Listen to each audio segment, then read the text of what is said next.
मडोली नाम का एक गांव था। उस गांव में गंगा नाम की औरत अपने बेटे बसंत और बहू शशि के साथ हंसी खुशी रहती थी। गंगा ने 2 दिन पहले ही अपने बेटे बसंत की शादी शशि से की थी। बहू, अब मैं बहुत बूढ़ी हो गई हूँ, भारी बोझ उठाया नहीं जाता अब मुझसे, इसलिए कुएं से पानी आज तुझे ही लाना होगा। अब तक तो मैं जैसे तैसे पानी भर लाती थी, पर अब नहीं। माँ जी, आप चिंता न करो, मैं सब कर लूंगी, आप सिर्फ आराम करिए।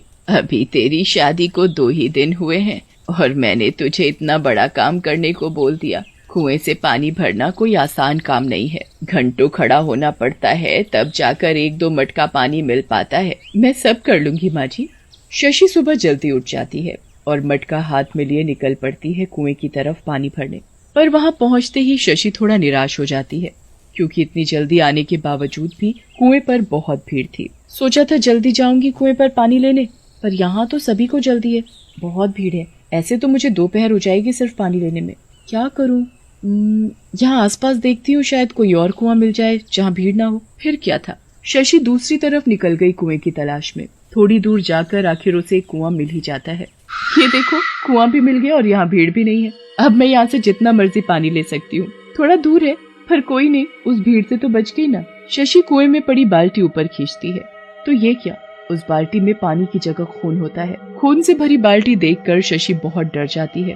तभी कुएं से एक डरावनी आवाज आती है। वो आवाज एक चुड़ैल की होती है। मैं बहुत प्यासी हूँ, मुझे पानी चाहिए, प्यास के मारे मेरा गला सूख रहा है, जल्दी से मुझे पानी पिला। तुम इतने बड़े कुएं में बैठी हो, फिर भी मुझसे पानी मांग रही हो? मूर्ख, दिखाई नहीं देता क्या? इस कुएं में पानी नहीं, खून है, मुझे पानी चाहिए।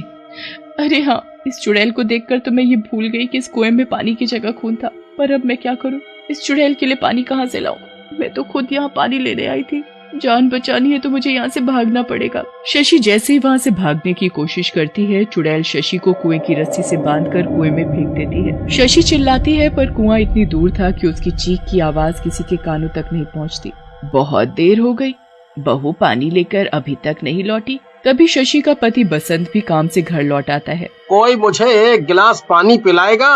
पानी? अरे बहू सुबह गई थी कुएं पर पानी भरने, पर अभी तक नहीं लौटी। माँ, ये क्या बोल रही हो? अब तक तो उसे आ जाना चाहिए था। रुको, मैं जाकर देखता हूँ।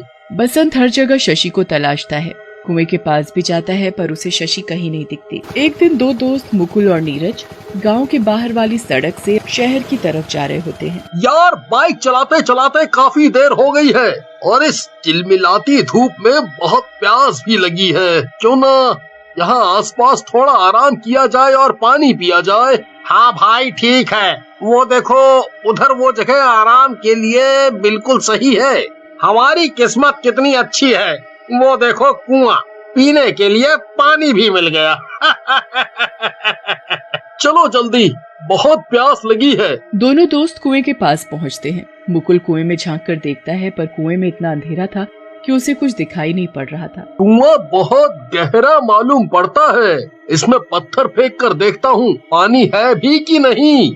पत्थर फेंकने पर उसे पानी जैसी आवाज आती है। हाँ, इसमें पानी है। मुकुल कुएं से पानी निकालता है। बाल्टी में पानी की जगह खून होता है। खून देखकर दोनों बहुत डर जाते हैं और बाल्टी वहीं फेंककर अपनी बाइक से भागने की कोशिश करते हैं, पर चुड़ैल उन्हें जाने नहीं देती। वो रस्सी फेंककर दोनों दोस्तों को रस्सी से बांधकर अपनी तरफ खींच लेती है। यार नीरज, ये तो चुड़ैल है, अब हमें ये नहीं छोड़ेगी। एक शर्त पर मैं तुम्हें जाने दूंगी। हमें तुम्हारी हर शर्त मंजूर है। जल्दी बताओ, क्या शर्त है? मैं बहुत प्यासी हूँ, मुझे पानी चाहिए। कई सालों से मैंने पानी नहीं पिया है। हम तो खुद पानी की तलाश में यहाँ आए थे। हमारे पास पानी होता तो हम यहाँ कुएं पर क्यों आते? मुझे गुस्सा मत दिला, इंसानों का खून पीने से मेरी प्यास नहीं मिटती। मुझे पानी चाहिए अभी। हमारे पास कोई पानी नहीं है। अगर तुम हमें छोड़ दोगी तो हम अभी तुम्हारे लिए ढेर सारा पानी ले आएंगे। नीरज के इतना बोलते ही चुड़ैल दोनों दोस्तों को कुएं में फेंक देती है और खुद भी वापस कुएं में चली जाती है। आज गांव में सरपंच की बेटी की शादी है। चलो चलो चलो, जल्दी करो, जल्दी जल्दी ये काम निपटाओ। पता है ना, आज सरपंच जी की बेटी की शादी है। भाई जी, आप बिल्कुल भी चिंता ना करें, ऐसी सजावट करेंगे पूरा गांव देखता ही रह जाएगा। कुसुम की माँ, बारात की खातिरदारी में कोई कमी ना हो। चाय पानी का पूरा बंदोबस्त पहले से करके रखना। तुमने बिल्कुल सही कहा। हमारी बेटी इस आंगन को छोड़कर दूसरे के घर चली जाएगी। उसके जाने के बाद ये घर सूना सूना हो जाएगा। तभी बाहर से हलवाई सरपंच जी को आवाज लगाता है। सरपंच बाहर आ जाता है। सरपंच जी, खाना और मिठाइयाँ अभी सारी नहीं बनी है और सारा पानी खत्म हो गया। मुझे खाना बनाने के लिए पानी की आवश्यकता है। किसी को बोलकर जरा पानी मंगवा दीजिए। ओह, ये तो मैंने सोचा ही नहीं था। कल ही सारा पानी भरवा कर रखवा लेना चाहिए था मुझे। तुम जाओ, मैं अभी पानी भिजवाता हूँ। सरपंच अपने दो नौकरों हरिया जग्गू को कुएं से पानी लाने के लिए भेजता है। कुएं पर पहुंचते ही दोनों कुएं से पानी निकालना शुरू कर देते हैं। इस कुएं में ज्यादा पानी नहीं है। कुएं में बाल्टी डालो तो आधी बाल्टी ही पानी आता है ऊपर। ऐसे तो हमें बहुत समय हो जाएगा। वैसे भी सरपंच जी ने बोला है जल्दी आने को। अब हम कर भी क्या सकते हैं, इसी से भरना होगा हमें पानी। मुझे सरपंच जी की डांट नहीं खानी। मैं चला कहीं और से पानी लाने। जग्गू आगे चला जाता है। उसके पीछे हरिया भी चला आता है। तभी कुछ दूरी पर झाड़ियों के पीछे उसे वही कुआं दिखाई पड़ता है। देखो, कुआं मिल गया। हम यहीं से पानी भरेंगे।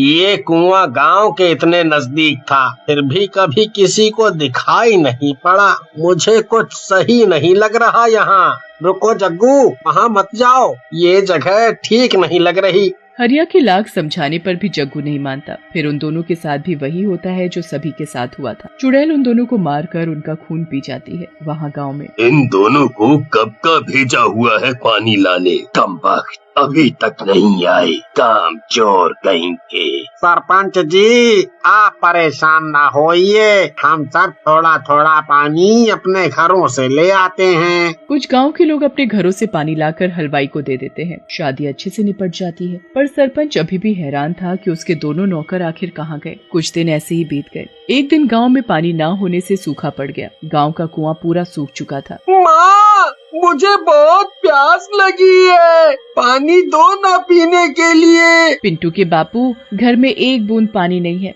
अब मैं अपने बच्चे को क्या पिलाऊं? कहाँ से लाऊं पानी? पूरे गांव में एक बूंद भी पानी नहीं है। एक तो सूखा पड़ा है। उधर पूरा गांव दुखी था सूखा पड़ने से। सरपंच जी, ये सब कब तक चलेगा?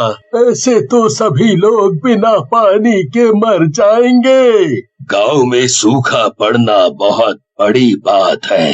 गांव में एक ही कुआं था, वो भी सूख गया। तभी वहाँ एक छोटा बच्चा चिंटू आता है और बोलता है, मैं एक बात बोलूं, मुझे एक और कुएं के बारे में पता है। अच्छा, ये तो बहुत ही खुशी की बात है। फिर देर किस बात की? चलो सब उस कुएं के पास चलकर देखें तो सही, उसमें पानी है भी कि नहीं। पूरा गांव अपने हाथों में मटका उठाए उस कुएं के पास पहुंचते हैं। यही है वो कुआं जिसकी मैं बात कर रहा था। पहले देख लो कुएं में पानी है कि नहीं, फिर कुएं से बारी बारी पानी भरना शुरू करो। जैसे ही गांव का आदमी कुएं से बाल्टी भरकर निकालता है तो खून से भरी बाल्टी देख वो उसे फेंककर पीछे हट जाता है। तभी चुड़ैल कुएं से बाहर आ जाती है। मैं बहुत प्यासी हूँ, मुझे पानी चाहिए। तुम सबके हाथों में जो मटके हैं उसमें पानी है, तो मुझे जल्दी पानी पिलाओ। ऐ चुड़ैल, तू कुएं में रहकर भी प्यासी है, फिर हमसे पानी क्यों मांग रही है? हमारे पास पानी नहीं है, गांव में सूखा पड़ा है। पानी नहीं है, ठीक है, फिर मैं तुम लोगों के खून से ही अपनी प्यास बुझा लूंगी। तभी वहाँ एक तपस्वी आता दिखाई देता है। क्या मुझे थोड़ा पानी मिलेगा पीने के लिए? आजा, तू भी आजा, तेरा भी मैं खून पीऊंगी। गांव वाले तपस्वी को चुड़ैल के बारे में सब बता देते हैं। तूने अपनी प्यास बुझाने के लिए कितने लोगों को मार डाला, इसका दंड मैं तुझे जरूर दूंगा। तपस्वी के मंत्रों का चुड़ैल पर कोई असर नहीं होता। मुझे मालूम हो गया है कि तेरा अंत कैसे होगा। हे ऊपर वाले, मदद कर, इन मासूम गांव वालों पर मदद कर। तभी बादलों में जोर जोर से गड़गड़ाहट होती है और तब बारिश होने लगती है। बारिश का पानी उस चुड़ैल पर पड़ते ही चुड़ैल वहाँ से गायब हो जाती है। खून से भरा कुआं पानी से भर जाता है।